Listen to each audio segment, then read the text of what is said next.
À 300 mètres sous terre, il découvre un énorme seau et décide de l'utiliser comme bateau de sauvetage. Après que tout le monde est entré dans le seau, Karl ferme le couvercle. Les gens à l'intérieur du seau tapent sans cesse sur le couvercle. Karl leur dit un dernier adieu les larmes aux yeux, alors que l'eau souterraine s'infiltre sans cesse dans la fosse profonde. L'eau accumulée submerge vite le corps de Karl. Le fils de Karl pleure amèrement. Il sait que son père a fait le sacrifice pour le sauver. Le seau flotte sur l'eau, et le niveau de l'eau monte sans cesse. Cependant, à ce moment, un énorme rocher tombe du haut et fait plonger le seau vers le fond de l'eau accumulée.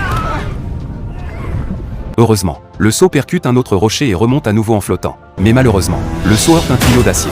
L'eau s'infiltre immédiatement dans le seau, et personne ne parvient à pousser le tuyau hors du seau. À ce moment, un bruit se fait entendre à l'extérieur du seau. En réalité, Karl est encore en vie. Il commence à heurter le seau du pied, grâce aux efforts de tout le monde. À l'intérieur et à l'extérieur du seau, le seau finit par se débarrasser du tuyau d'acier. Mais l'eau continue de s'infiltrer dans le seau par la faille. À cause du débit d'eau trop important, ils ne parviennent pas à boucher la faille. Alors, un homme crie et bouche la faille avec son bras. Voyant ça, Karl nage vite vers le haut, voulant saisir le bras de son ami. Mais comme le seau remonte trop vite, la distance entre eux s'agrandit de plus en plus. Juste quand Karl est sur le point de désespérer, la corde du seau s'enroule autour de son pied. Ainsi, le seau emmène Karl et remonte rapidement à la surface de l'eau. À ce moment, l'équipe de sauvetage à la surface les découvre et lance immédiatement les opérations de sauvetage. Cependant, à ce moment, une nouvelle faille apparaît dans le seau. C'est un excellent film intitulé Sinkhole.